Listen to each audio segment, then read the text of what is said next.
when we organize some tasting session with people, they taste the three coffees and say, okay, so I think this one is Guadeloupe, and this one is Mexico, and this one is Costa Rica. No, guys, the three come from Guadeloupe. There is not we don't have big farmers. People have 3 or 4 hectares. I don't know. To give you an idea about the market, from the past, in Guadeloupe we produce about 4,000 tons per year. And now we talk about 40 tons per year. So it's a problem. And regarding these 40 tons, 38 tons go out to Italy, to Japan, to export markets in general. So the main issue is Guadeloupean people cannot drink Guadeloupean coffee. But I think the most strategic part for the program is regarding new producer, because we start from the beginning. It's at the point zero, and we start with the good practices from the beginning. Welcome to the Caribbean Coffee Collective podcast, where we tell the coffee stories of the people and places across the Caribbean. I know you're really going to enjoy today's episode. Today we have a Caribbean coffee story from Guadeloupe. Lionel and David are the co-founders of Les Bonnifieurs, a coffee roastery in Guadeloupe. With a peace, love, and drink model, Lionel and David are working to reestablish Guadeloupe as a specialty coffee producing country. Welcome, guys. Hi, Aaron. How are you guys? Yeah, I'm very well. And I think today we're going to have a great conversation and talk about your guys' passion and love for coffee and what are you working on in Guadeloupe and bringing them to the specialty coffee scene. Yep. Yes. So tell me a little bit about your guys' journey into coffee. How did you first discover it? It's a long journey. It's a long journey. I like to say I'm drinking coffee till I can walk. That's not really true, but I didn't like milk as a kid. So with my grandma, I drink coffee from maybe 5 or 6 years. But the real love of coffee, it's about maybe 20 years ago. And we met each other 20 years ago. Yep. Okay. It's in high school. And our passion of coffee growing, but we didn't talk about the coffee passion or coffee love. But it's growing up on the side of each other. And my first meet with a really, really good coffee, it was in Paris when I moved for school, and I drink an Ethiopia Yoga Chefe, and I say, okay, I think I'd love coffee, but I don't love coffee. Now I love coffee. Now this is great coffee. It's beginning here. Yeah, and for me, it's the story started more later at work. During the break, I had the choice between cigarette or coffee. I say, okay, let's try the coffee because cigarette it's too hard for me, and that's why I began drinking coffee. In fact, and now it was a good surprise for me to discover step by step the variety of coffee, the diversity of the coffee, the diversity also about the experience of consumption. And then I became totally addicted to the coffee. It's kind of a drug, but for me it's a good one because I'm totally addicted to a good coffee, good quality of coffee. But I started to drink coffee at 25 years old, so it was more later for me. And step by step, we have developed our knowledge. Lionel is really humble, but he's a coffee master. He has all the certification you can have in the coffee industry. So he's the master, in fact. I'm just here like that, but he is the master. I'm just the big drug addict. Just that. So that's why step by step, we have developed our knowledge. We have developed also our experience, tasting experience, travel, also coffee travel. And at one time, we had an idea maybe to share more our experiences with people. That's why we have created an Instagram group just for the beginning to share what we taste, the people we meet, etc., etc. So it was the starting point, the Instagram, and then we received a lot of comments. We received a lot of likes, and we had the idea to organize the first masterclass tasting session in Guadeloupe. Okay. The idea of this time period. Sorry? The time, like what year are we talking? It's 6 months after Instagram. Yeah, maybe in February 2022. Okay. That's 6 months after. And it was about the same coffee, the Guadeloupean coffee, and three coffee machines different, and to say to people they understand coffee, just not coffee, and you can have a different drink, a different coffee with the same coffee, but with different machine and different way to drink it. Okay. So you create this class off of your Instagram. Is the Instagram the same as your company name, or is it a different? Yeah. Okay. So we can go back. People could go back and check the archives of that. So you're like, hey, let's just have a coffee tasting. We have some equipment. We're going to offer you a different experience. Yeah. All right. So how did it go down? What was that like?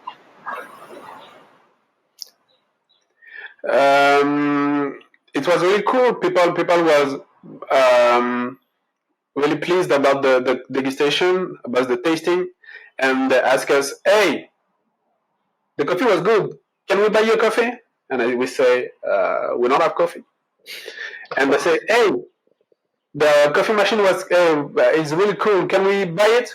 No, that's us. We don't have any coffee machine to sell. And we think about it, and we decided to have coffee to sell and to have coffee machine to sell too. So we make the roaster certification in the same year, six months after, maybe. Yeah, 4 months after in France. 4 months after. Yeah. Yeah. And we beginning to roast coffee at the December, January, maybe. At the end of the year. At the end of the year. And we become the Les Bonnifieurs. And Les Bonnifieurs, just to give you more context about the brand, why Les Bonnifieurs? Les Bonnifieurs, this is the name of Guadeloupean coffee, the official name. And why Les Bonnifieurs? Because Bonifieur in French means to level up, make it better.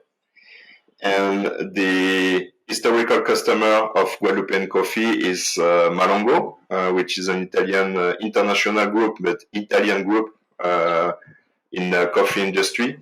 And they use Guadeloupean coffee in their blends to level up the over quality, the over coffee. Okay. So we love this idea to use the same name of the coffee, but also the picture of to level up something. Okay. So that's why we have chosen this name. So we have created the brand. We began to roast. It was really cool. But the first issue came very quickly. It's just the availability of the coffee, Guadeloupean coffee. Okay. Just to give you an idea about the market, from the past, in Guadeloupe, we produce about 4,000 tons per year. Now we talk about 40 tons per year. So it's a problem. And regarding these 40 tons, 38 tons go out to Italy, to Japan, to export markets in general. So the main issue is Guadeloupean people cannot drink Guadeloupean coffee. And we drink imported coffee, in fact. It was a problem for us. So that's why we try to think about solution, how we can fix this issue, how we can develop the market. And we had an idea about a program from the tree to the cup in order to support production, to create some training session for producer. For the actual producer, the idea is just to level up the productivity with good practices, but it's also to convince new producer to plant again new trees, new coffee trees, to have year by year more and more coffee available for the local markets. And then we buy the coffee, we roast the coffee, and also we communicate a lot about Guadeloupean coffee, what is coffee, a lot of tasting session. We communicate a lot in social network about Guadeloupean coffee, but not only, about Caribbean coffee in general, because we are really sure that we can create a Caribbean identity for coffee market. Okay. Tell us more about that. So if you only have access to 2,000 tons, where else are you getting coffee to be able to roast? We have a way to work. We work directly with the producers. We don't want to buy coffee from someone to sell coffee, someone who buy it and to sell it to us. We don't want to do that, because we want to connect with the producers, because the producer is the most important people in the coffee market. If they disappear, we don't have coffee anymore, and we can't work. So we have to connect. We have to connect with the producers. We have to buy the coffee directly to us, and we know where the money is going. We give them the money directly, so we don't have to. When we buy coffee in the Caribbean market, we know the producers, and we buy only from producers we know. Got it. So you literally have 100% that direct trade relationship, as Specialty Coffee likes to say. So you have that name recognition. They know you, you know them, and you're buying that coffee to bring it in. That's really great. Okay, then let's take it back to Guadeloupe, though, to that tasting. How many of the people, I'm very curious, knew that this really decently high quality coffee was grown historically in Guadeloupe and is available in these small quantities? Did they know much about that? No, they didn't know about that. Actually, there is a lot of people who didn't know coffee. Guadeloupe was a coffee area. There was not a lot of people, and we have here big 2 or 3 big coffee companies, and people who drink coffee, who have coffee interest, think these companies is the Guadeloupean coffee. And when we tell them, but look at in the supermarket, look at how much coffee bag there is. A lot of coffee bags. Do you see the coffee tree in Guadeloupe? No. So it can be Guadeloupean coffee. And people was like, oh my God, is this imported coffee? Say, yes, it's imported coffee. And when we tell them that the coffee, our coffee, the coffee they drink from us is only Guadeloupean coffee, and we don't make blend. That we don't want to make blend. Not now.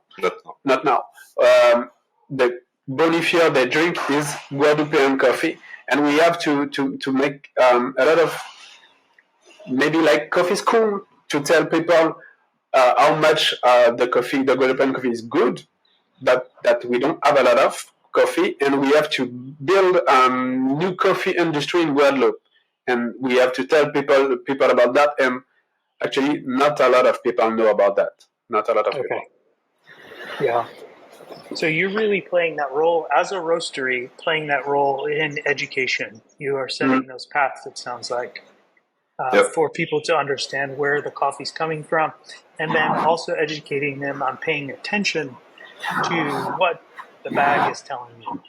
Yes. So it may appear that it's coming from this island, but it has some origins from other places. Is that correct? Yes. Yes, and we make something. We make a lot of coffee experience. The fun one. We drink coffee at the top of the volcano, at the top of the Azufrilla, and we invite some people to come with us to pick the coffee. Last Saturday, there was a lot of people with us just to pick the coffee, and it's not only just to help the producers or to help us to have more coffee. It's really to for us they can understand why the coffee can be expensive, why the coffee why everyone can grow coffee, but the importance of the coffee of their coffee. It's really important. It's really important to us to invite a lot of different people just to understand that when you pick um, um, coffee from 6 hours and you get maybe 30 kilos of coffee and of cherry, and they're wow, we had a lot of coffee, yeah, we're good, and we tell them, okay, now you have 30 kilos, but at the end of the journey, you'll only have 5 kilos of roasted coffee. Yeah. And they're like, okay, oh my God, that's really hard. So, yeah, that's why the coffee can have a price, not expensive, but there is a price, a good price for coffee.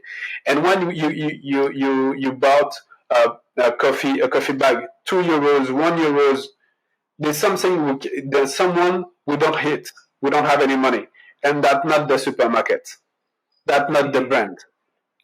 And this is also one of the objectives of the program we have from tree to cup, because today we have market price for coffee. Green coffee, we have market price. Roasted coffee, we have market price. But nobody in Guadeloupe cannot confirm that these prices are in line regarding the investment producer did and the time producers spent on the coffee trees. They don't know the value of that. So the objective of the program is just also to calculate the real cost of production, in fact, just to see if the actual market prices are in line. And with these prices, producers can live very easily and can invest in his coffee farms or not. If it's not the case, the idea is to determine the real market price. Just to, once again, in the objective to give more revenue to the producer, because when you look at the coffee industry, it's a big industry. The coffee is the second raw material exchange in the world after petrol. It's a big one. There are a lot of money in this industry. But when you visit the coffee farms, you ask the question, where is the money? Really, where is the money? Because coffee farmers are not living in a rich way, in the fast way.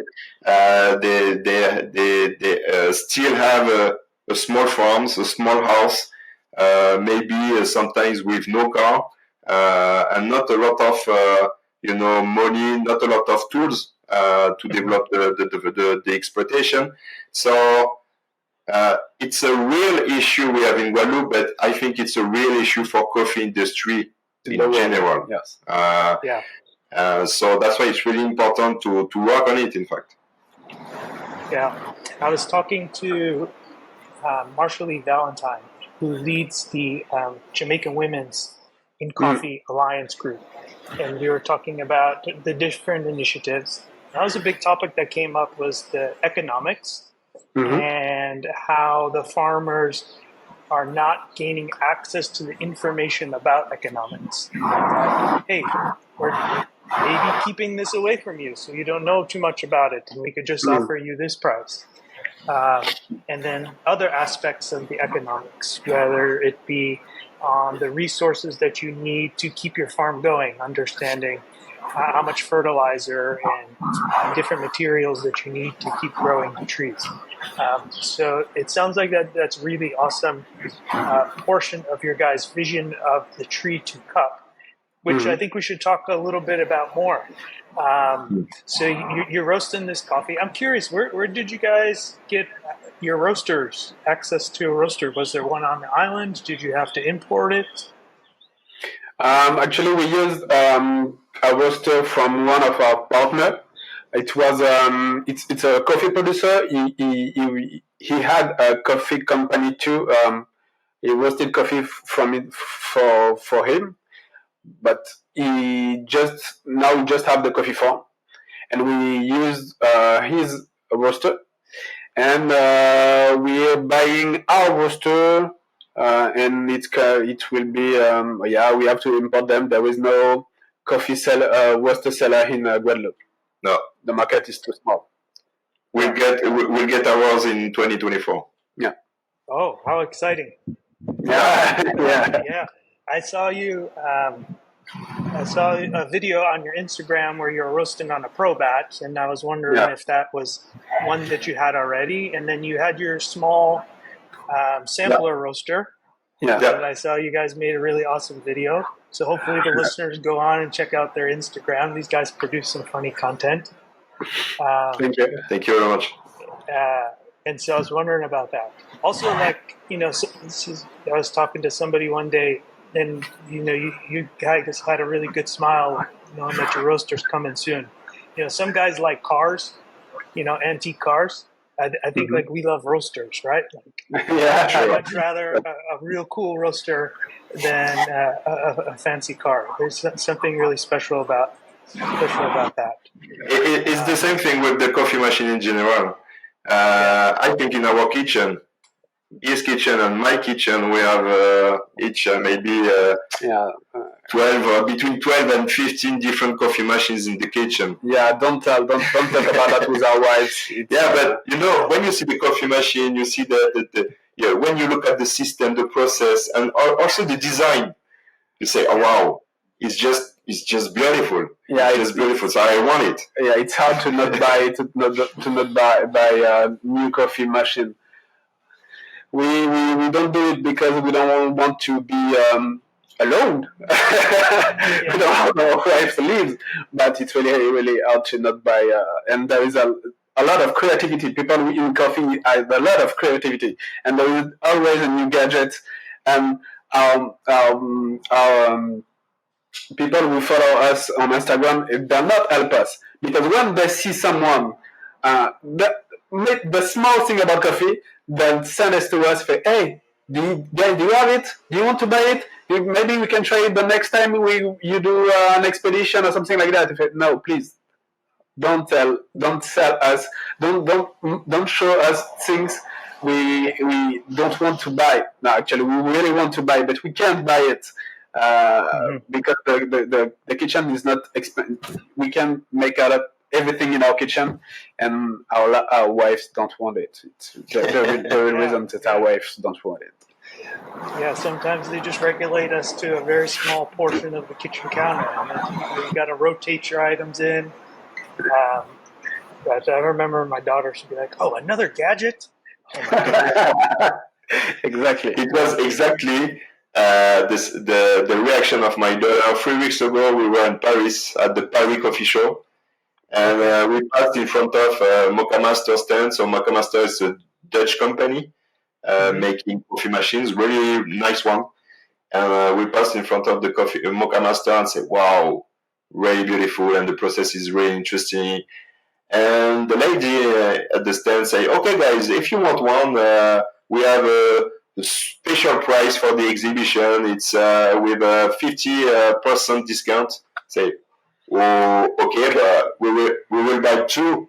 Yeah, we are obliged to 50% discount. We're obliged to. It would be a crime if we didn't buy it. Man, a crime. So we came back in with two more machines, and my daughter say, "Well, once again." So it was, but yeah, it's really it's just a passion. We cannot imagine even at our level, because we are working in the coffee industry, in fact, but we cannot imagine the diversity of his products. Yeah, it's amazing. It's just amazing. There is no limit. In fact, there is no limit. Yeah, and I don't know. We'll talk about this later, but I'll just bring it up now. That's one of the things that I don't think everyone understands, especially like people getting into coffee and agriculture, and as politicians, right? Is how diverse the industry is, and how you can find these different paths to be able to get involved. To say like, hey, if there's this young kid, maybe he's like a really creative engineer, he's got a 3D printer or something, and could just design all these different little gadgets that could eventually be used within coffee, which I think is kind of exciting. Like, there's just so many different avenues that you can be involved in. Whether, paper filters too, like you just think about all the different types of filters that exist. Brewing devices, or just maintenance, right? To have the skill set to be able to maintain and fix these machines, and travel all over the world to be able to do that. All right, but let's talk more about that tree to bar. Tree to cup. Sorry, Tree to cup. I'm thinking of chocolate here, because we have in Grenada similar tagline, tree to bar, but tree to cup. Tell us more about that, how you envisioned it, how you're like, hey, I think this is what we can work on.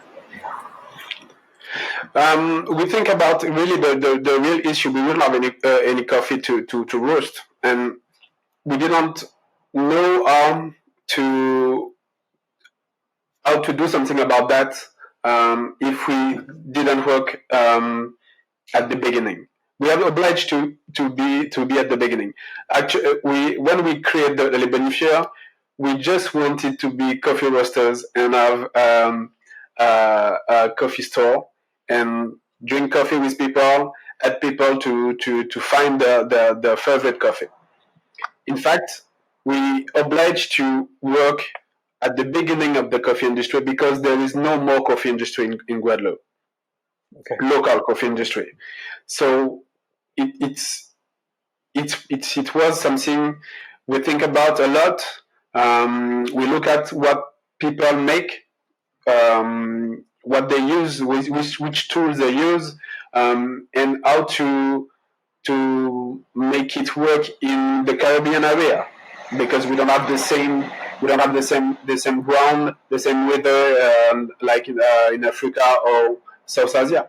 So we think a lot about that, and we fixed all the issues about the Caribbean area for the coffee, and we try to think more about how to convince a new coffee farmer, and how to help the actual coffee farmer to have more efficient coffee, where they have to suffer less.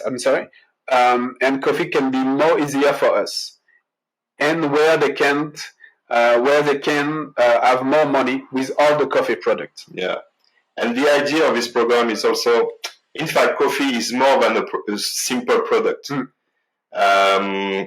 Coffee for us, it's like an ID for a territory.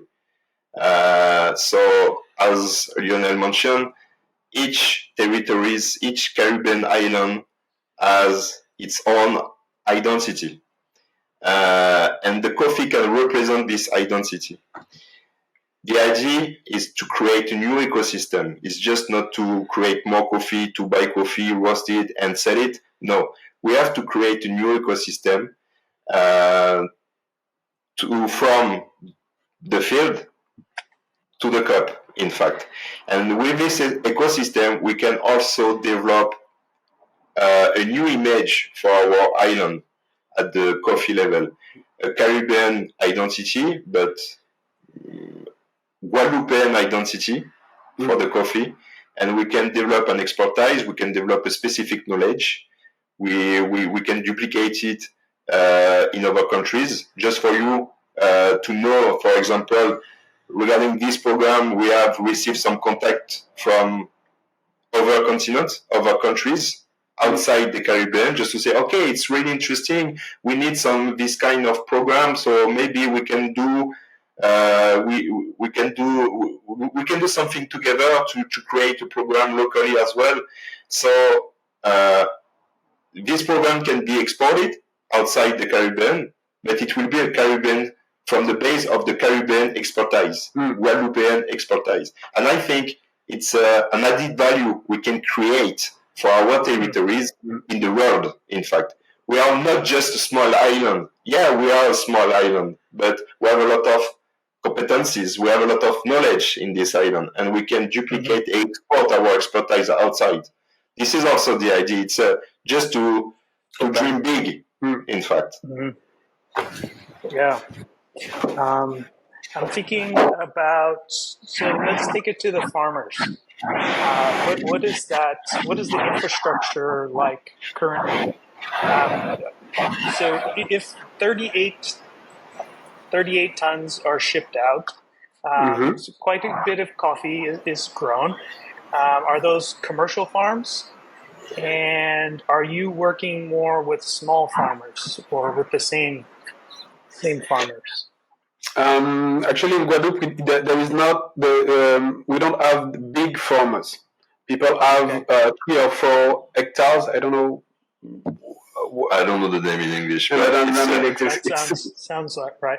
Yeah. Yeah, small exploitation. There is no commercial farms in coffee industry. Only small one.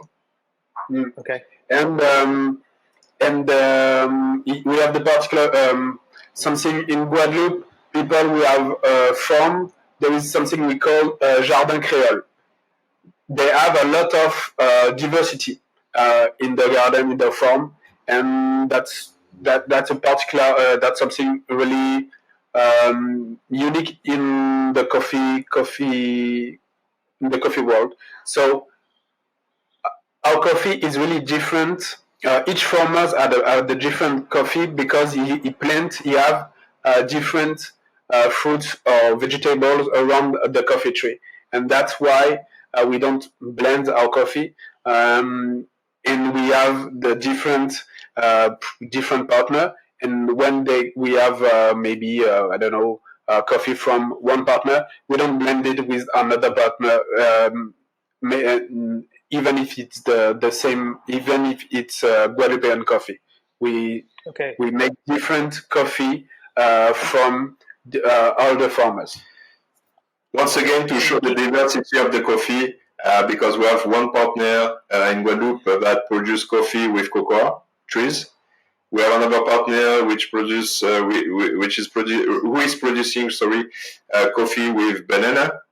And we have another one with coffee trees. We have flowers, and all these 3 coffees are totally different. And when we organize some tasting session with people, they taste the 3 coffees and say, okay, so I think this one is Guadeloupe, and this one is Mexico, and this one is Costa Rica. No, guys, the 3 come from Guadeloupe, but they are totally different. And it's really magic, the reaction of people when they taste it. Yeah. And so coming from 3 different farms, are they geographically far from each other? The regions, I was doing some reading, maybe there's a couple of different main regions where coffee is grown. Are these farms located across these different regions? No, that's closed. They're closed. Guadeloupe is not really big. And the Bonifieur, it's a small area in Guadeloupe. Around the volcano. So the 2 coffee partners, they can see each other, but the coffee is different. Okay. Got it. Yeah. All right. So you're coming from one specific area. That's where your coffee is coming from the volcanic region. Yeah. Okay, that makes sense. So then what does the processing of the coffee look like? Is that done on the farm? Does it have to go somewhere else? Do you use wet, natural? It's a wet process. Yeah. Wet process. And we bought only green coffee. Ouais, c'est ça. Yeah. We bought only green coffee, so the producers have can make all the wet process, and can make it dry before we roasting it. But we are trying to we are trying to test other process also, because for some farmers it will be complicated to organize all the treatment for the coffee. But we know that in Latin America we have other process like honey process, black process, red process, which could be interesting also for our territories, especially for small farmers. So we are currently making some tests just to see the impact of the flavor on the flavors. But yeah, we will try to implement new process at this level as well. Okay. So everything is done by the producers. So these farmers are doing everything. They're growing, picking, and then doing the processing, and then they'll sell to you.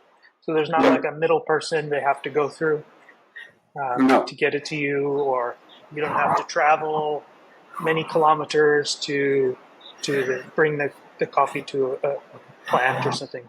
All right, that's really efficient. Yeah, that's really good. In your program, are you helping them develop or introducing or showing them different strategies of growing coffee today as opposed to a lot of the traditional methods that may have been used? Yeah, we try to do this. It's more difficult with with all producers, because they know how to make coffee, because they make coffee from 30 years ago. In fact, you have to give one point regarding the context. Yeah. All of our partners, if you take all of our partners in Guadeloupe, the youngest one is 69 years old. Okay. So you cannot explain to 69 years old people how we can make coffee in a more efficient way. It's really hard. But it's okay. We can do something. But I think the most strategic part for the program is regarding new producer, because we start from the beginning. It's at the point zero, and we start with the good practices from the beginning, and we can develop a lot, because with this program they have the visibility of the process. They have the visibility also in terms of finance, because we make an agreement with him and we commit to buy all the coffee. So don't worry about your sales. It will be good. We will buy everything. But we will develop the farm together. Okay? So it's more difficult with the new producer. With the others one, it's more difficult for sure. Yeah.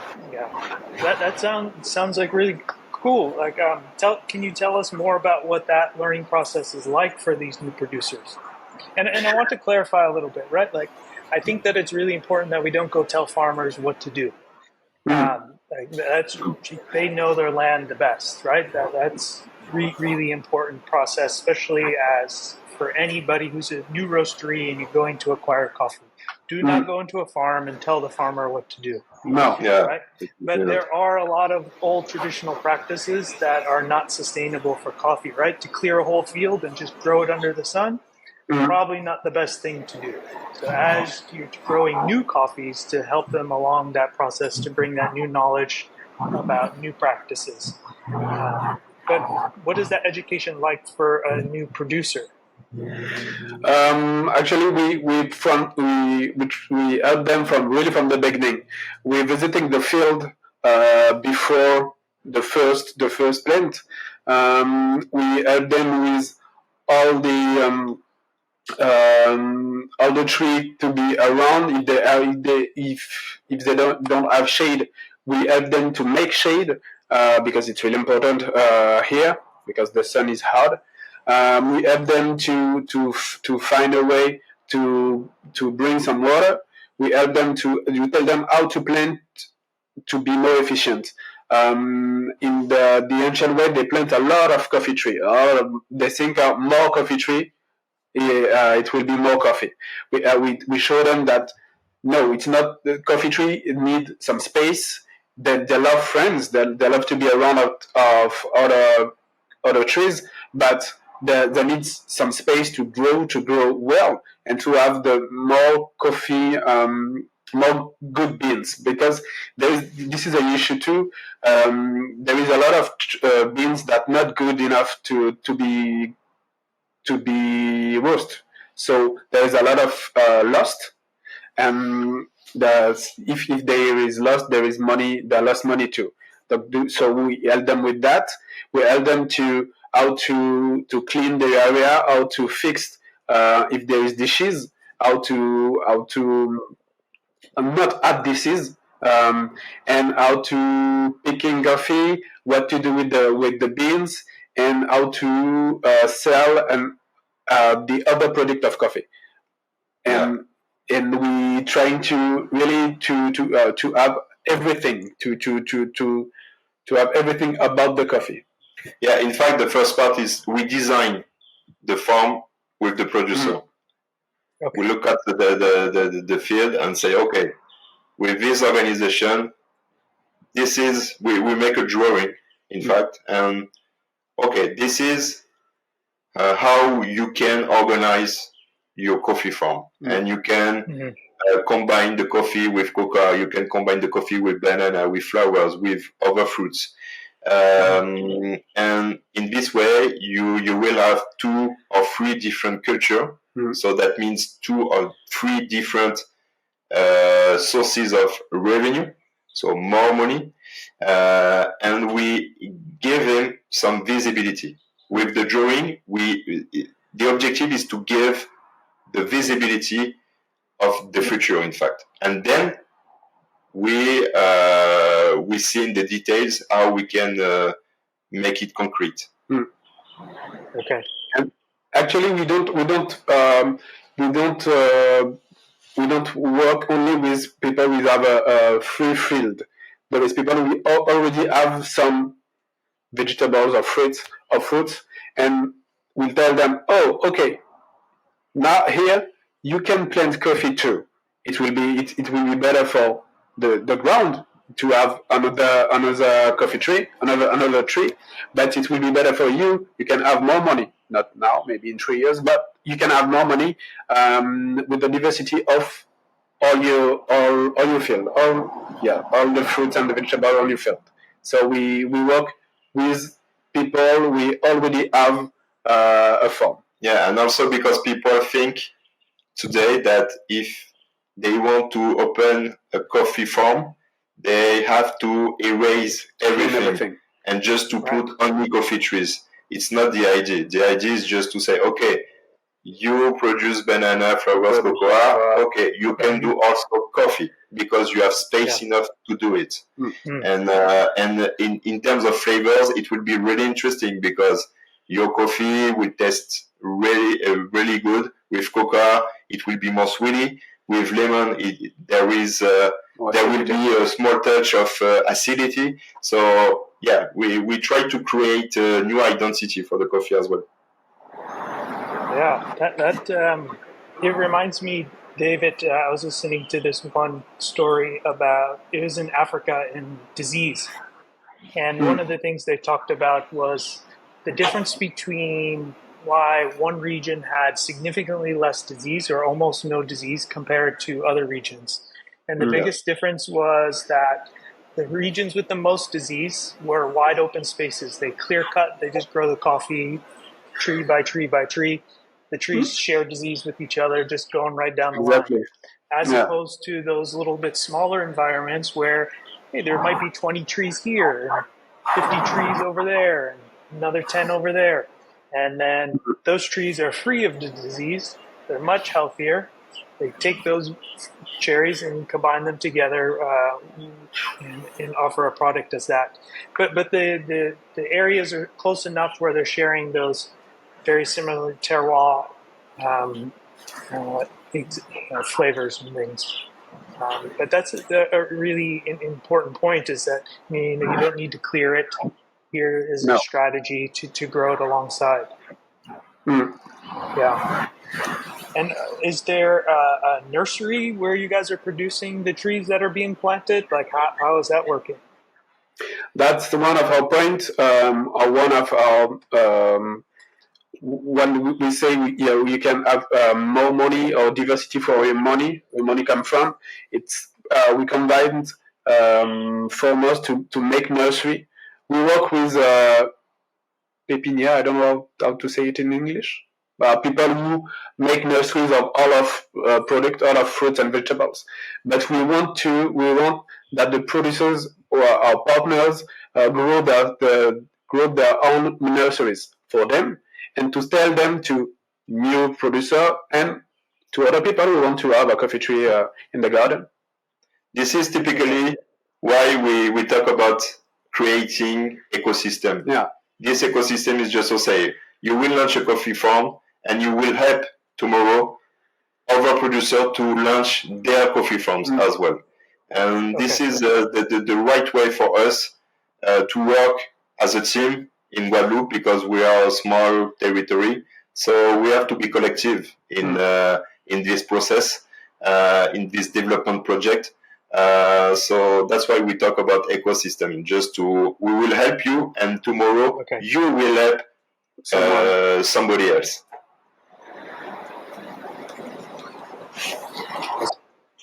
What about the financing for some of these farmers? How do they gain access to capital to be able to grow? Actually, there was we're French, so French help the farmers. There is a lot of help, so they can use. We want to help them to don't have the obligation to do that, because it takes a lot of time to do the papers, etc. So we want to be we want them to have enough money to don't have to do that. But if there is money from France and Europe, you can go take it. But it's really hard, and it takes a lot of time.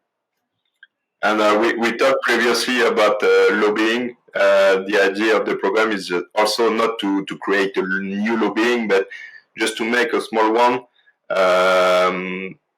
for maybe to push some new program at the government level to finance, to support more the coffee industry in the Caribbean, in France, in the French territories. Because now the biggest culture we have in Guadeloupe are bananas and sugarcane.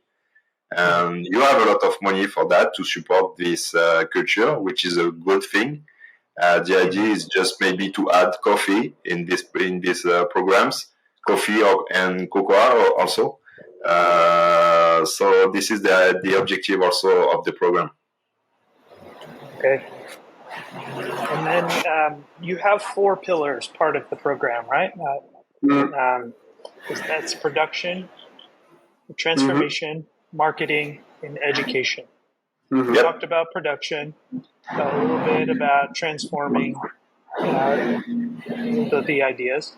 How is the marketing going? Can you touch on that some more?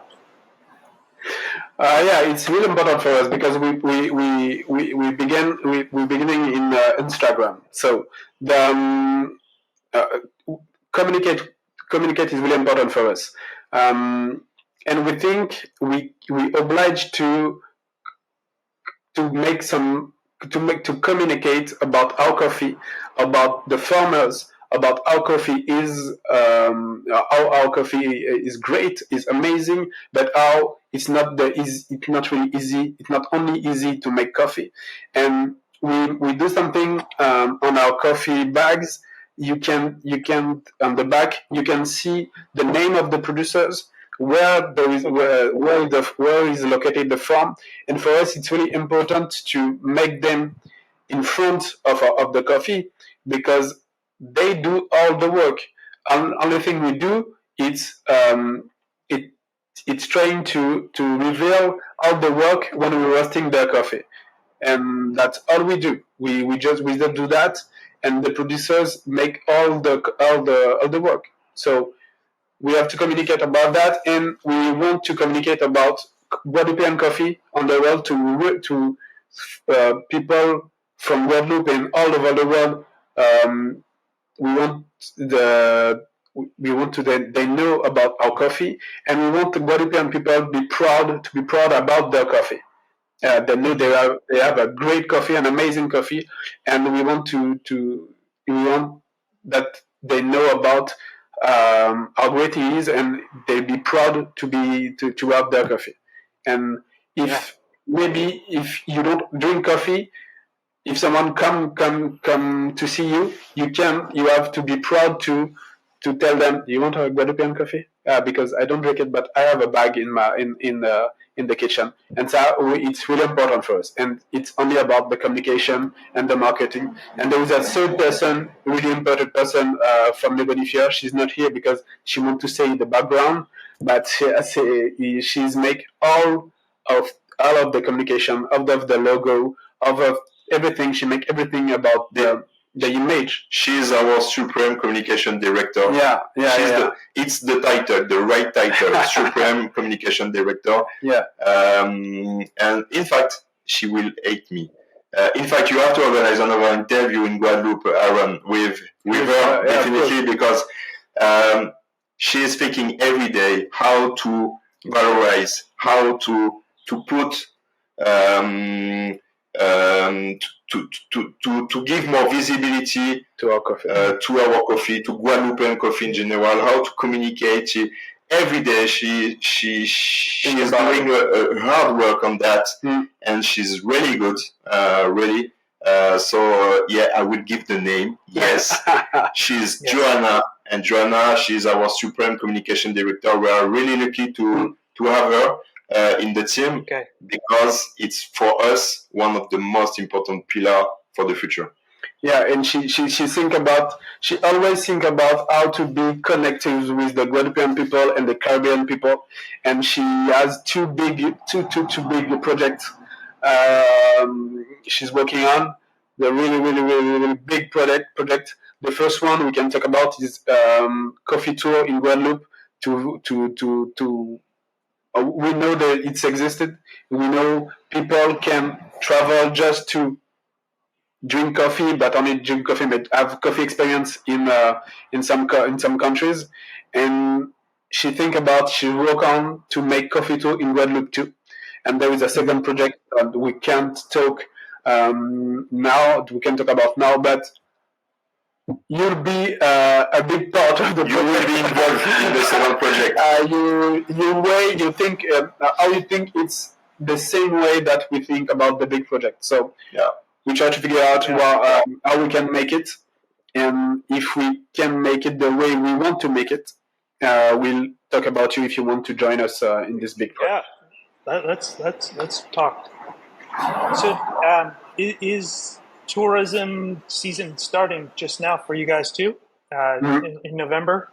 Do you get a lot of tourists in Guadeloupe, like via the cruises and things like that?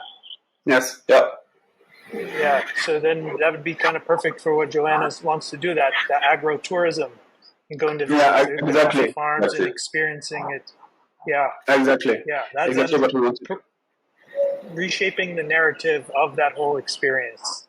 Yeah, and just painting the producers and the vision for what coffee can be, as not just coffee, right, but as the medium for these experiences, right? It's like a paint. What does the painter use, right? Is it paints? Is it graphic design? What is it that they're using? And coffee is one of those things to tell the stories of beautiful things happening in the world.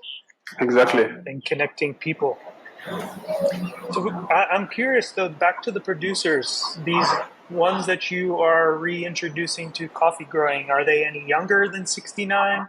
Are we, where are they at? Is it approximately the same age? they're all younger. All younger. We have a lot of people who want to work with us. We make something in the comment dire concours. Well, we do something. We have a lot of communication awareness and around about the program, and a lot of new producers, or people who just have field and they don't know what to do about it. They're calling us, and they're more younger, and we didn't talk about one of our bigger partner yet. It's a company from Guadeloupe. It's an international company from Guadeloupe. It's MyDtech, and they make connected agriculture. And it's kind of hard to tell people 6-9 years old. Yeah, we're gonna make some drone around you to they said us no, this doesn't work. No, please don't. Yeah. And the younger people, when we talk about MyDtech and what they do a lot of things in Guadeloupe, in Africa, on the Caribbean too, and all of them was yes, that's really good. If I can pilot my farm with my phone at home, that's really amazing, and it's more efficient with people younger. So Yeah, of course. Yeah. Do you ever get to go into the schools to talk with with kids about what agriculture is beginning to look like now? That is such more technology driven. You get to talk with them. We have already made some master class at school just to explain the job of roaster first, and then the coffee industry in general, and the specific situation in Guadeloupe, and also the potential for the future. It's really important. And it will be one of our objective for 2024. It's to develop this part because everything begins at school. In fact, when you are young, at school and at home. But we need to communicate to the young people, kids, just to explain, just to maybe create new dream, new objective for kids. New potential economic project for them. It will be one of our objectives, but we have already made some presentation at school. It was really interesting. It's always hard to say kids, okay guys, stay here and you will open a new farm. So for the new generation, the first reaction is not so good. But after 1 hour, it's really interesting. Yeah. One time at my daughter's school for one of their business camps, I brought my equipment and I had roasted some coffee in a pan for them right outside. And we talked about the different process because they had a cafe at the school that the kids ran, right? But they only really just got the coffee and then they would sell it. They didn't know, coffee's green, and then we can toast it to become brown, that you now can drink it. And, it was a bit of a fun experience. So you have that little small roaster, you're going to have to bring that in next time. Sure. Definitely, yes. This is the idea. Make it all big and fancy, and then they'll be like, oh, what? Cool, man. Yeah, look at this. But the idea of the interface, how it operates. Yeah, like, oh, I understand this. Yeah. No, really interesting. That's great. I'm wondering, how difficult is it to export coffee out of Guadeloupe? What is that process like? So you're gonna roast it, and maybe someone buys it. If you were to export it out, what is that like? Actually, it's not difficult. The way the rule is existed, but we don't do it. We don't do it. We don't want to do it. We really want to make coffee in first for Guadeloupean people. We want Guadeloupean people can drink their own coffee. We know it's a little bit more expensive than the coffee in the supermarket, but in fact, not really. And we want to sell only in Guadeloupe for now, and after in the Caribbean coffee in the Caribbean area, and we don't want to sell to export really far. Yeah, in fact, it's very easy to export, and the major. Actually, the situation is people that export coffee from Guadeloupe, they don't organize the export process. In fact, we put the product, they put the coffee at the port, and then the customer will manage everything else, the transport and the custom duties, etc., etc. So it's very easy to do it.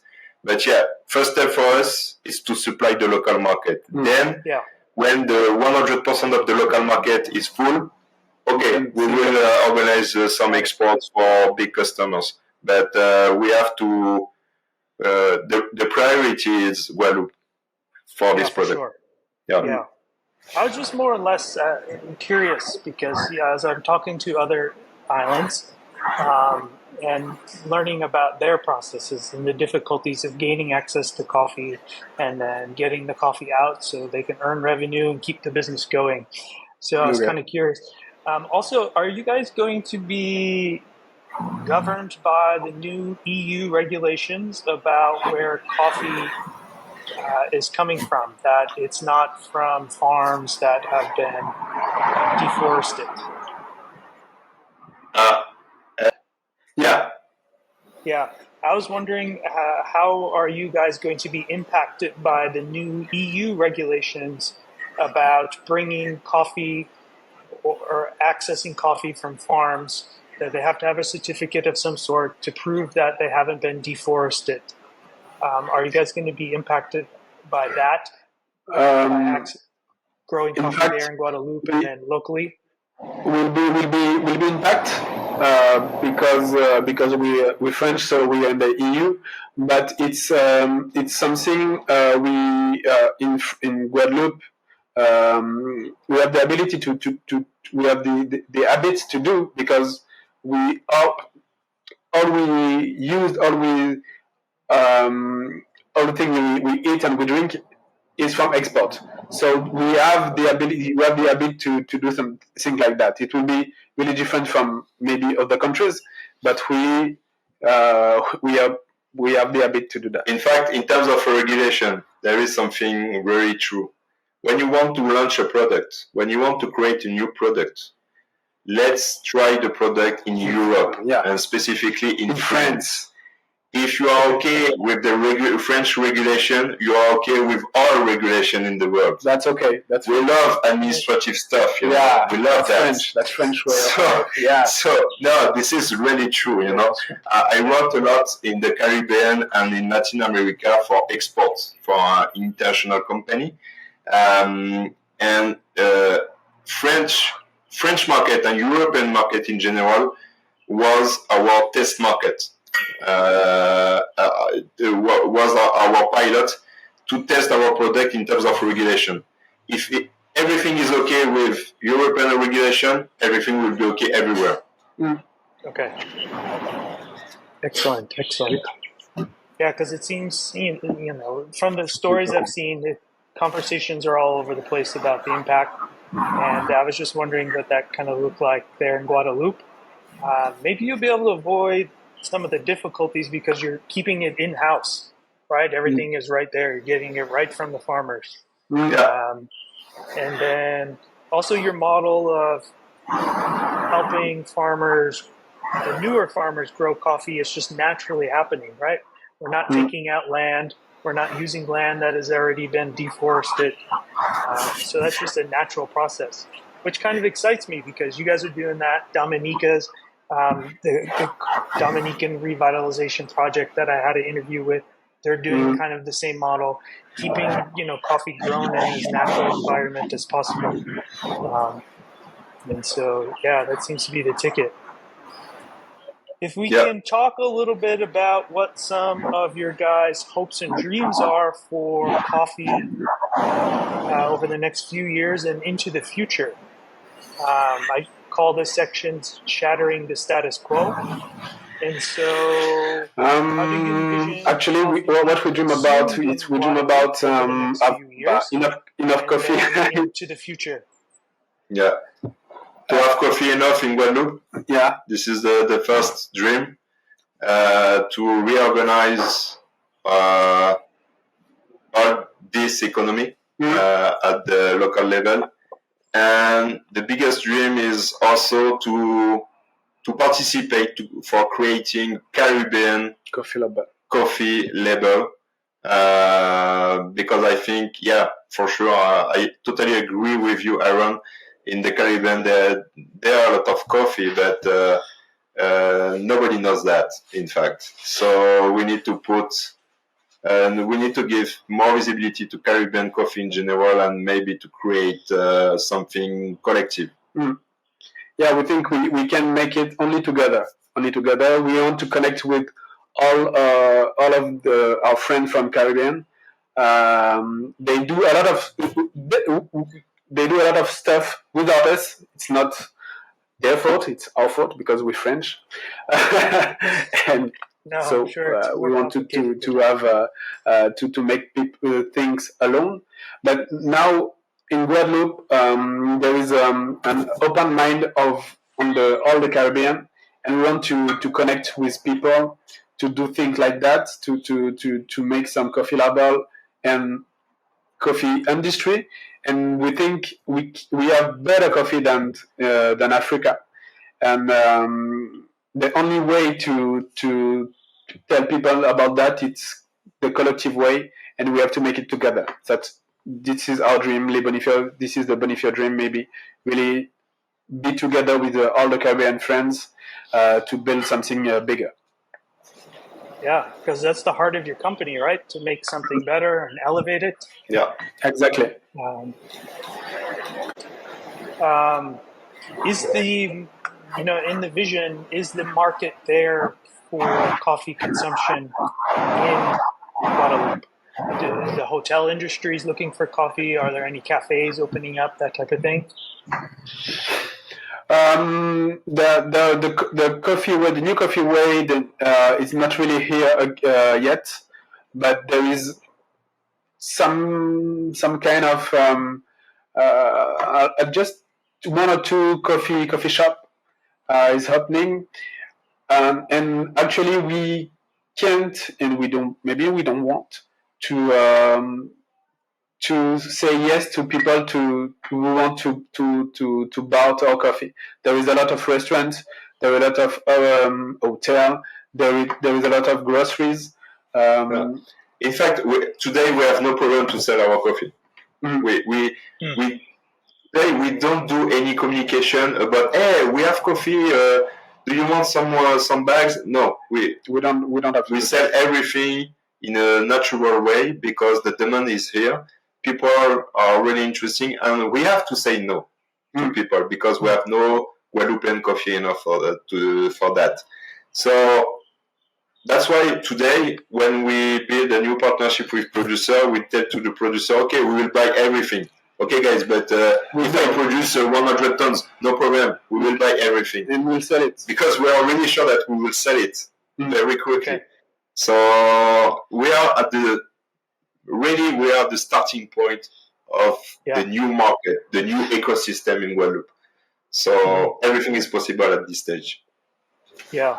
And that was one of my noticings too, and inspiration for the podcast as I am here in Grenada and walk around to different resorts, different cafes. I'm like, wow, look at this nice espresso machine. Or, hey, they want to build a program here. And thinking about, well, what are you currently offering? Well, we have coffee in a can. We're serving, in our $15,000 espresso machine, we're just using coffee like that. And I'm like, wow, man, the infrastructure exists, right? We just need to be able to educate and then supply it to them. And then as younger people are traveling all over or consuming social media, they're like, oh, well, look at this drink. Or, hey, man, look at this cafe that I experienced. And when I come back, I want to experience that. So as you guys begin to build that infrastructure, that seems really exciting. And Joanna read the social media. Yes, so Joanna, you would. Yeah, a great story to tell and documenting all of that, like where the current industry exists and how it's going to evolve over the next couple of years. Yeah, that's going to be really lovely to follow on your Instagram. Great. Cool. And so as we begin to kind of wrap up the conversation, how can people follow the journey? They can follow us on Instagram, on Facebook too, on LinkedIn, but we're not really good at LinkedIn. And they can come to visit us. Come to Guadeloupe. It's a really great island. So on the Instagram and Facebook, it's the name is Les Bonifieur. But I think we will put it maybe in comments after that. So yeah, you can contact us. All the contact we have, all the contact indicated on our Instagram group. So you can call us also if you have specific requests or if you want just to discuss. You can call us. It's not a problem for us. Okay.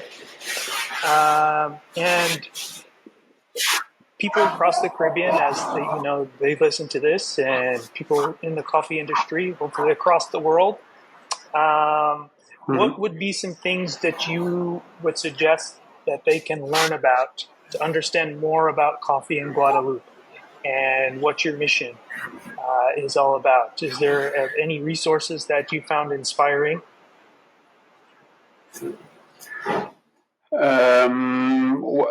Actually, our resources is really talking about the farmers who make coffee from generations, and for years, and for a lot of years, there is no resources about Guadeloupean coffee yet, but we're working on it. But actually, in some books, old books, you can find a lot of things about Guadeloupean coffee from the 80s centuries. We was the favorite coffee of Napoleon, for example, and we can find small information like that, but there is no reference. Oh no. Yes, no, see, there is not only about Guadeloupe, but there is a books from A to Z, the Caribbean coffee, but it's not only about Guadeloupean coffee. And we read that, but it's not only about Guadeloupean coffee. Okay. There is no resources only about Guadeloupean coffee. All right. But the best way to learn about you guys is through your Instagram page.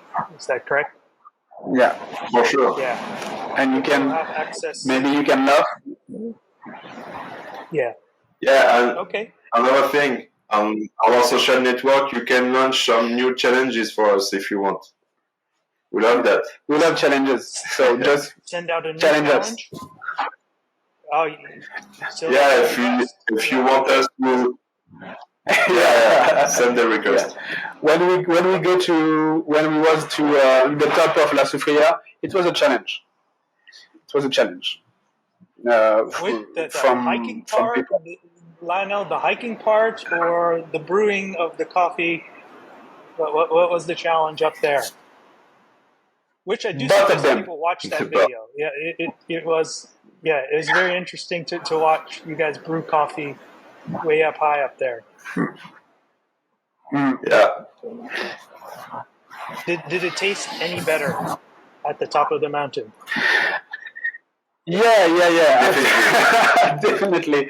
It was so hard. So yeah, it was really bad. And in fact, it was really cold on the top of La Soufrière.